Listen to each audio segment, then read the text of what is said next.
Have Kabam gone too far with the champion balances? The improved potions get a slight backlash and people fall out over the Lunar event that hasn't even got here yet.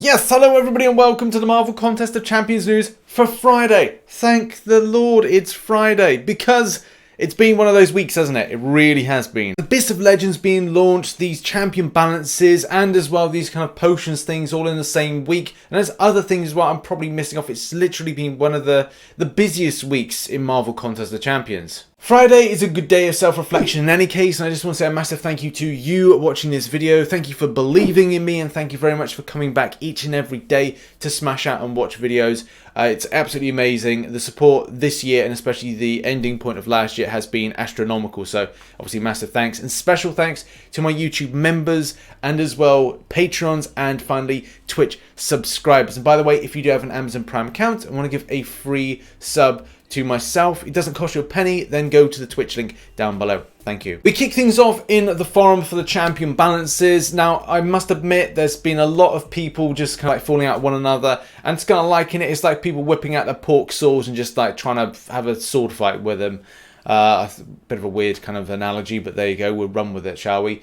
The fact is, there's a really good mechanic that Kabam have put in place for the point of reimbursing or compensating those players that have, you know, got Cull Obsidian and Namor, in particular those two champions of the focus, which again I'll reiterate, I did say in yesterday's video, but here it is. It just basically means that we have come up with a plan to allow players to regain any resources that they're used on Namor and Cull Obsidian, including Awakening Gems, Signature Stones. This is not something we've done before, and all the process is not as simple as rank down tickets.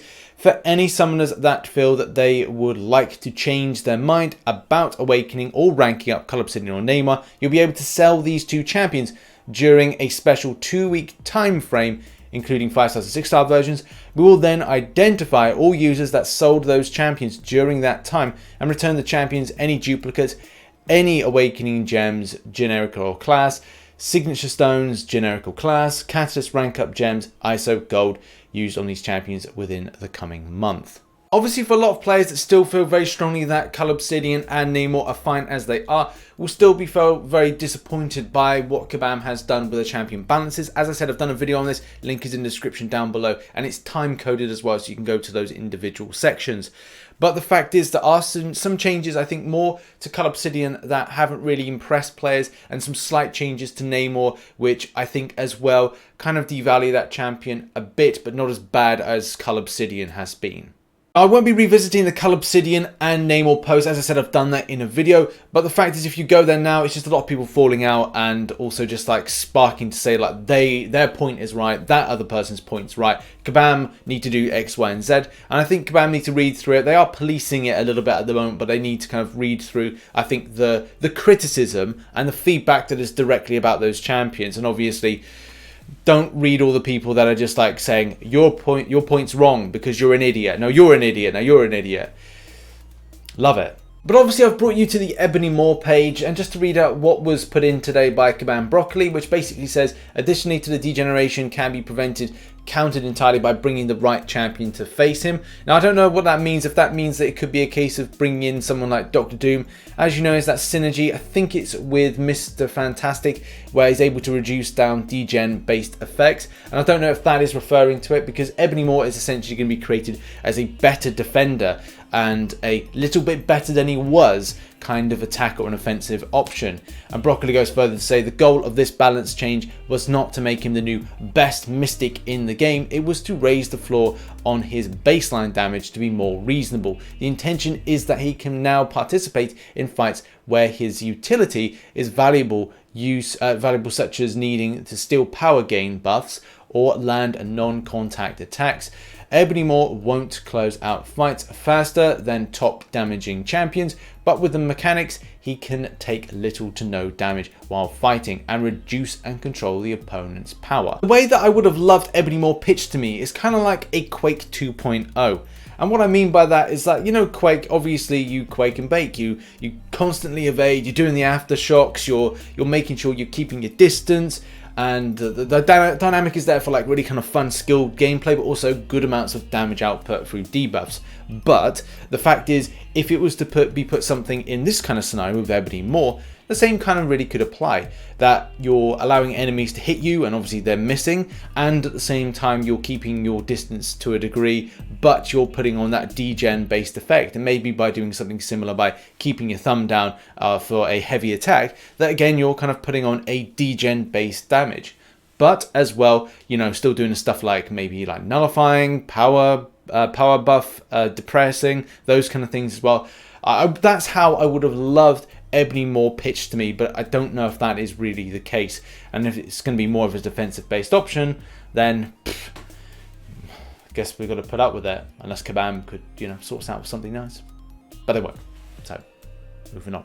On to the next story, and this is what's going to happen next week. On the 31st of January, the Marvel Contest of Champions community of YouTubers are going to be doing a community fights for Australia. Obviously, for the terrible fires that have been going on in Australia, we want to do something as well. Many live streamers are booked to stream for the events taking place and going from the 31st of January to the 1st of Feb 2020. I'm at the moment finalizing my schedule, but I think I'm probably going to do something on January 31st. But when I confirm that, I'll let you know. And obviously, we still got time to kind of announce that to you guys as well. So there'll be links in everybody's stream to go and donate. So this is going to be a pretty exciting thing in the coming week. Okay, now let's move our attention over to health potions. As you know, midweek these were changed and some were added with more types of health that you could get for the ones that you buy, and others haven't changed. So what's everyone's take on this? In responding to some criticism, Command Mike confirms that those lower level potions are more common in game and can be hoarded. There's no reason to boost their effectiveness when you have hundreds of them. Even with the limits on inventory, the change gives more value to more rare items that you come across much less often or have to purchase with units. Obviously, Kabam knew what they were doing when it comes to like the free grinding ones. So if you get a Realm of Legends, obviously you can get level 3 ones, and level 4 ones and level 5 ones are the ones that have been changed in order to increase the health pools. I must admit, when Halls of Healing comes around again, I'll be looking forward to seeing more level 4 and level 5s, or hoping that those are actually in there. I could be wrong though, and it could be a case they're more the freebie ones, especially now considering that if you spend your units, you get better health coming back. So I must admit there's some positives there, but you can see what Kabam have done. Now, as a lot of this conversation on potions descends into anarchy, there's this point here by Kabam Mike. He says, "We are very proud of the fact that we have created a free-to-play friendly game where players can find success regardless of if they want to spend real-world currency in game, but you will not get everything you want just because you ask for it. You can get these potions without spending $1, but you're going to have to work for those units. Lastly, increases in potency of potions inventory, increases in extra quests, etc. are not quality of life changes. Quality of life changes are things like being able to use your ISO, the smart select button, the addition of prestige to your summoner profile, etc. Closing the thread because it's obvious you're not looking for a rational conversation. You just got me K'd, bitch. Looking at the situation as it is, I kind of feel that it would have been nice for Kabam to add a little bit extra health. It would at least meet people in the middle for that kind of free-to-play kind of grind to kind of go, right, with the changing of dynamic of having 6 stars in where they are, and let's face it, soon or later on, at some point, we're going to have 7 stars. So the fact is, having increased health pools is going to be a thing. So therefore, like free-to-play kind of grind, and as well, like I'm not saying, you know, you could buy with units just one of those health potions at lower level. Not that it'd be worth anything. It'd be more worth buying a revive and just kind of using that until your champion just kind of go. But, you know, it would have been nice, as I said, to put an extra amount of health to each of those lower rarity potions. But that's just my takeaway from it. And what are your thoughts on the health potion situation? Also, just mentioning the Lunar event, I have seen like a few posts and people discussing it. This particular post is a bit kind of like, bleh. So I'm not going to go fully into it because it's actually been closed, this particular post. But the fact is, obviously, people are going like, right, well, when's the event coming? Again, to reiterate, rather than kind of going down the route of like entitlement of the point of like whatever your ethnicity is and other stuff like that. The main thing to really say is that the way that Command works is they put this in early February. A lot of people know this by now. I've done too many videos on it to make it like a big thing, just for those that maybe kind of go like, when is the Lunar event? Well, it's going to be in February, and we'll probably get an announcement next week. It's done.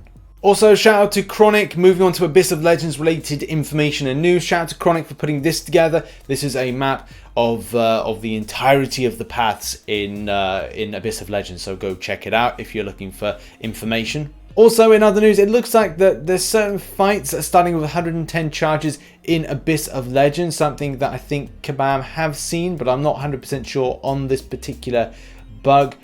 Different things go in different areas. As soon as I get more kind of clarification on this, it seems that obviously many people getting affected by this, I shall let you know what the lay of the land is. Now, just a quick shout out goes to Slayer of Gods, who's doing some fantastic work with profile pictures. If you do want a profile picture for your Instagram, for your social media, for other things as well associated with Marvel Contest of Champions, hit up Slayer of Gods. Go to the link in the description down below. And now I want to end with some wholesome news. So over on Reddit, David posted this, and it's moments like this made me kind of like feel like, yeah, this is a pretty cool community. So we start with the people falling out in the forums, and we end with something nice. So David kind of posts and says that usually he's like an Xbox player, console player. And as well, like, he plays MCOC because it's easy to play like on the go, and as well, like having a baby, it means that he can then, you know, work around kind of that. When he gets some downtime, he can play it. It's very kind of accessible to kind of pick up the phone, put it down, those kind of things. But as well as his friends kind of like sent him this care package, this kind of like this crystal kind of in a box type method of saying like, oh, spinning a crystal, and he gets obviously a Cyclops. There's a few others as well, and go to Reddit because you'll check this out and it's pretty good. And obviously you can see that it does like a duplication. So that's really amazing when your friends kind of look at something like this and obviously they kind of draw out this stuff. That's nice. That's wholesome. That's the kind of stuff you want to end a Friday edition of Marvel Contest of Champions news on to see you through to the weekend. And there we have it. That's been your Friday edition of Marvel Contest of Champions news. I'm now going to go and prepare some structure for the podcast on Sunday, and we're going to be having Metal Sonic Dude on it. But the main thing to point out is that new content is up here, top. And also, if you want to support the channel, go here. I should be live streaming tonight, and we'll do what we're usually doing now, which is doing a little bit of Act 6. And then it's a case of like doing a bit of arena grind, chatting with you guys as always. It should be a bloody nice time, and I look forward to seeing you there. Thanks very much for watching. Thanks for all the support and stuff, and I'll see you very soon. Bye bye for now.